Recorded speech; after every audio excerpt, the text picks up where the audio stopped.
j'espère que vous allez bien. Bienvenue sur ma chaîne YouTube. Aujourd'hui, je vous retrouve pour une vidéo spéciale FAQ animaux, puisque je vais vous répondre à toutes les questions qui m'ont été posées sur Instagram au sujet d'Ulysse, le petit nouveau qui est juste ici. D'ailleurs, aujourd'hui, je suis accompagnée de ma chienne Sky et d'Ulysse pour tourner cette vidéo. C'est vraiment une vidéo spéciale animaux. D'ailleurs, je vous invite à me suivre sur mon compte Instagram, puisque c'est ici où je partage tout mon quotidien. Et c'est parti, je ne parle pas plus longtemps, je vais répondre à toutes les questions qui m'ont été posées.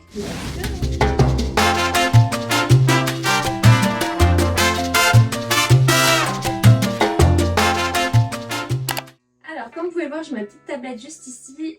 J'ai fait une capture d'écran de toutes les questions qui m'ont été posées. Je vais essayer de regrouper les questions par thème. Vous étiez beaucoup à me demander du coup pourquoi j'avais fait le choix d'adopter un chaton alors que j'ai déjà deux huskies. Je l'explique avec beaucoup plus de détails dans ma vidéo au sujet de son adoption. D'ailleurs, je vous invite à aller la regarder dans le petit i qui s'affiche juste ici. Je vais vous faire un résumé très simple. Chez mes parents, j'ai toujours eu l'habitude d'être avec des chats. Sky, au moment où je l'ai adopté, c'était juste avant que les travaux de notre maison dans laquelle on est actuellement se terminent. Du coup, elle a été élevée un petit peu aussi chez mes parents, entourée que de chats, donc elle était habituée à vivre avec des chats. Moi, à la maison, du coup, j'ai le chien de mon copain qu'il avait bien avant que je le rencontre, et ma chienne du coup qu'on a adoptée ensemble. Et je savais en fait qu'en partant de chez mes parents, j'allais plus voir mes chats comme avant. Voilà, je les vois de temps en temps, mais je ne vis plus avec eux, et je savais qu'au quotidien ça me manquerait, malgré que je suis la plus heureuse au monde avec mes deux huskies. Et donc l'envie s'est fait ressentir petit à petit. Alors ce petit chaton n'était pas prévu pour tout de suite. Si ça vous intéresse vraiment d'avoir toute l'histoire concernant cette adoption, je vous invite encore une fois à aller voir la vidéo, puisque ce sera beaucoup plus complet sur ce sujet. Ulysse est arrivé dans notre vie. J'ai eu un appel qui n'était pas forcément attendu de suite, et puis voilà, il est arrivé dans notre vie, j'en suis très contente. Donc voilà pour l'adoption d'Ulysse, pourquoi avoir fait le choix d'adopter un petit chat. Et puis aussi, il faut savoir que Sky, elle a 1 an et demi, c'est un jeune chien encore. White, la chienne de mon copain, a bientôt 10 ans, et ce qui fait qu'ils n'ont pas du tout la même énergie. Elle la sollicite beaucoup pour le jeu, et White, elle aime pas trop ça. Elle est très solitaire, hein. On la voit presque jamais sur mes réseaux sociaux parce qu'elle passe son temps dehors. Elle est dans son coin, elle aime pas qu'on l'embête, elle est pas trop câline, etc. Voilà, par contre, elle est super sage, je sais pas, on l'entend pas, c'est comme si elle était pas là. De temps en temps, elle se montre, mais voilà. J'espérais justement qu'en adoptant un chat, elle allait pouvoir jouer avec comme elle le faisait chez mes parents, et du coup ça allait lui faire une compagnie en plus, et White, ça allait la laisser un peu tranquille. Et jusqu'à maintenant, ça se passe exactement comme je l'avais imaginé. Donc je croise les doigts pour que ça continue, mais je suis très contente de cette première adaptation. Demain, ça fera une semaine que Ulysse est avec nous. Prochaine question. Salut, ça va? Pourquoi ce nom? Alors, pourquoi avoir choisi Ulysse? Ulysse est un chaton lofté, ça veut dire qu'ils sont inscrits au loft et qu'ils sont certifiés pure race, qui respectent un certain standing au niveau de la race de Maine Coon, etc. Et on peut faire à l'avenir des concours avec lui, mais il faut savoir que moi tous mes animaux sont loftés. Donc que ce soit Sky, White ou Ulysse, ils sont tous loftés, mais je n'ai jamais fait de concours pour autant avec. Et lorsque votre animal est lofté, vous devez respecter une certaine règle. Alors surtout si vous voulez faire des concours avec, sinon en vrai il n'y a pas trop d'obligations. Mais vous avez du coup la règle de la lettre par année. Donc par exemple pour Sky c'était l'année des S, pour White c'était l'année des W, et pour Ulysse c'est l'année des U. Alors il se trouve qu'en U il n'y avait pas énormément de choix, mais ça m'est venu comme ça. Et en cherchant un peu la liste des prénoms en U qui pouvaient correspondre, j'ai pas trouvé d'autres prénoms pour autant, et du coup c'est vraiment Ulysse qui est ressorti du lot.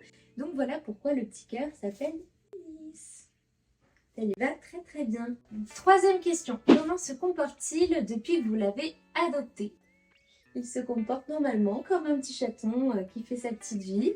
Le premier jour forcément il était un petit peu peureux, en plus voilà, il a senti qu'il y avait des chiennes dans la maison, il découvrait un nouvel environnement, il découvrait de nouveaux visages. Donc le premier jour c'est totalement normal, et encore je l'ai trouvé très peu farouche pour un premier jour. Il me parle de toi.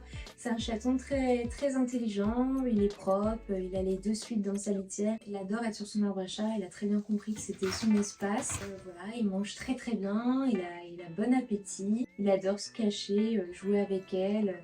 Vous allez voir, c'est assez impressionnant. Moi, je ne m'en lasse pas de les regarder. Même si parfois, je vous avoue qu'au bout d'un moment, ils peuvent être un peu lourds, parce que des fois, ils s'arrêtent pas de jouer. Donc ils sont là dans nos pattes à se chercher constamment. Donc voilà, les premières nuits, je vais pas vous cacher, ont pas été super longues parce qu'au début, je n'osais pas trop le laisser en liberté avec les chiennes. Je me suis dit voilà, je préfère qu'on puisse surveiller. La nuit, je les séparais, je les mettais dans des pièces à part. Et puis au final, elle pleurait derrière la porte, lui il pleurait aussi. Donc bon, j'ai fini par ouvrir toutes les portes et les laisser faire leur vie. Et puis au final, ça se passe très bien, mais parfois la nuit, on les entendait jouer. Du coup, elle laisse l'autre chienne plus âgée, White, tranquille. Puis voilà, on peut même le laisser tout seul quelques heures. Il n'y a pas... Je croise les doigts, je ne vais pas me porter l'œil, mais pour l'instant, il n'y a pas eu de soucis. Donc je suis très contente de mes bébés. Petit cœur. Je vais en profiter du coup pour vous donner des conseils au niveau de la sociabilisation de vos animaux. J'en avais parlé à mon éducatrice canin avant que ça arrive. Et elle nous disait justement qu'il fallait pas en faire des caisses. Voilà, fallait pas que les chiennes sentent que c'était un événement anormal parce qu'on allait faire monter l'excitation. Fallait au contraire faire comme si tout était normal et comme si le chaton au final avait toujours été là et qu'il n'y avait pas de soucis en fait. Alors je vous rassure, moi la première, c'est difficile le premier jour de faire comme si tout était normal parce que vous avez cette crainte pour amener un chaton qui est tout petit, qui n'est pas habitué. Donc il faut laisser un peu de lâcher prise, qu'au départ on s'interpose beaucoup, moi je me mettais beaucoup entre les deux. En fait il faut vraiment que vous fassiez confiance en votre animal, s'il n'y a pas de problème de comportement, d'agressivité, voilà, pas de raison que ça se passe mal, donc il faut vraiment faire confiance et en fait moins on va s'interposer, moins on va être là entre les deux, mieux ce sera. Il faut que ça se fasse vraiment de façon naturelle et surtout ne pas forcer, pas présenter le chaton de force au chien ou pas prendre le chien et le présenter de force au chaton. Il faut qu'il fasse comprendre aussi où sont ses limites, ce qu'il accepte, ce qu'il n'accepte pas. Elle, pareil, en fait, les deux. Je vous dis pas qu'il n'y a jamais eu d'aboiement, que lui, il n'a jamais fait de fraude de son côté, etc. Si, il y en a eu, surtout le premier jour. Mais en fait, plus on va les laisser régler leur compte, communiquer entre eux, plus en fait ça va s'apaiser et ils vont se gérer eux-mêmes. Toujours le faire sous surveillance, nous on était toujours dans la pièce où voilà, on surveillait, mais les laisser faire en fait, regarder un peu de loin, être prêt à intervenir en cas d'urgence, mais voilà, les laisser faire. Question, quelqu'un qui me dit pourquoi il est beau. Pourquoi t'es beau mon bébé? J'ai vu son papa, il est très très beau aussi, donc je pense qu'il tient beaucoup de son papa et de sa maman. Quelqu'un me dit il a l'air d'avoir pris ses marques, oui, comme j'ai pu vous l'expliquer un peu, oui, il s'est très vite habitué, accoutumé à sa nouvelle maison, à nous. Voilà, il n'y a pas de souci là-dessus pour l'instant. Quelqu'un qui me demande c'est quelle race? Alors Ulysse c'est un Maine Coon. Donc pour ceux qui ne connaissent pas, le Maine Coon c'est une des races de chats les plus grosses au monde. C'est des chats qui peuvent atteindre facilement 12, 13, 15, 16 kilos. Donc pourquoi avoir choisi cette race-là? Il faut savoir que c'est aussi la race qui se rapproche le plus, on va dire, du caractère du chien.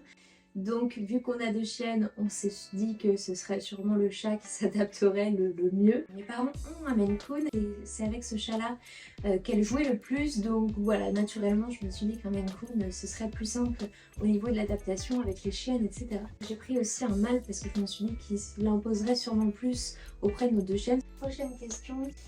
Il y a quelqu'un qui me dit c'est quoi comme race et elle a quel âge? Alors la race, je viens de répondre à cette question.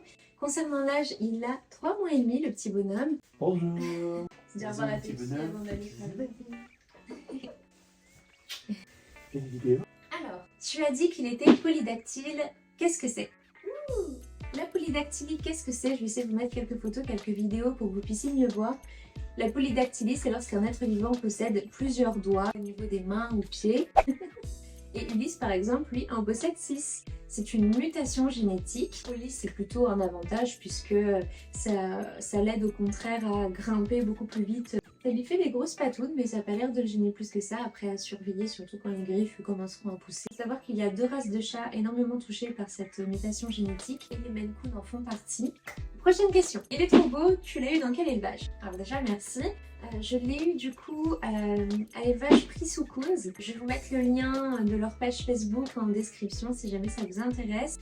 Elle fait ça depuis 2016 si je vous dis pas de bêtises. Et voilà, ces chats sont tous très beaux, tous en bonne santé. Et voilà, elle donne régulièrement d'ailleurs des nouvelles de ces chats, des prochaines portées sur la page Facebook. Moi je continue encore à lui envoyer des photos, des vidéos d'Ulysse pour lui montrer un petit peu comment ça se passe à la maison. Enfin voilà, on voit qu'elle est très proche de ses chats, qu'elle en prend très soin. Et en plus de ça, Ulysse, je l'ai eu avec tous ses vaccins, pucé, castré aussi. Alors vous allez me dire quoi, il est déjà castré à 3 mois et demi? Oui, alors moi aussi ça m'a étonnée, mais il faut savoir, alors c'est elle qui m'a tout bien expliqué. Les Maine Coon, c'est une des races de chats qu'on peut castrer très jeune parce qu'ils ont un poids plus gros que la normale. Ils supportent beaucoup plus tôt l'anesthésie et ils s'en remettent aussi beaucoup plus vite. Prochaine question, où l'avez-vous eu et pour combien? Concernant le prix, alors les chats sont entre 1500 et 1700 €, ça dépend de leur coloris, hein, vu que c'est des chatons loftés. Alors, prochaine question, ça ne gêne pas d'avoir des griffes en plus. Au contraire, comme je le disais un petit peu plus tôt, ça l'aide à grimper. Donc non, ça n'a pas l'air de le gêner pour l'instant. Après, à voir comment ça évolue quand il grandira, les griffes pousseront, etc. Prochaine question. Je fonds, pas trop dur la cohabitation, il est trop chou ce petit prince. Alors, merci. Comme je viens de dire, la cohabitation se passe plutôt bien, franchement on va pas se plaindre, on est même très content et agréablement surpris. Après comme je le disais, voilà, il faut beaucoup de patience, surtout au début. Faire confiance à ces animaux et même là je pense que voilà, ça peut encore s'améliorer. Mais déjà je trouve qu'en l'espace d'à peine une semaine, il y a eu une grosse évolution. Il est trop beau, dis-moi, qu'est-ce que tu lui donnes à manger? C'est une race de chat qui je trouve est assez gourmande parce que le Maine Coon de mes parents est tout aussi glouton que celui-ci, qui a beaucoup besoin de protéines aussi. Je donne des croquettes avec des protéines dedans, plus du pâté. Il adore le pâté, il raffole de ça. D'ailleurs j'en profite pour préciser aussi que lorsque je suis allée chercher Ulysse à l'élevage, elle m'avait donné un petit sac avec quelques jouets dedans. J'avais d'ailleurs acheté les mêmes, donc je me suis retrouvée avec quelques doublons et des petits échantillons de nourriture. Une pipette de dentifrice, donc voilà, j'ai vraiment trouvé ça très complet, très bien. Il faut savoir que c'est des chats aussi qui raffolent s'ils le digèrent bien de la viande, hein. Vous pouvez même donner de la nourriture humaine, donc tout ce qui est viande rouge, etc. Ils en raffolent. Écoutez, niveau questions, on arrive sur la fin. J'espère avoir répondu à toutes vos questions. N'hésitez pas, si vous en avez d'autres, à me les rajouter en commentaire. J'espère que cette vidéo vous aura plu, remplie d'animaux, remplie de mignonneries, etc. Et en attendant de vous retrouver pour de prochaines vidéos, je vous fais de très gros bisous. Prenez soin de vous. Ciao.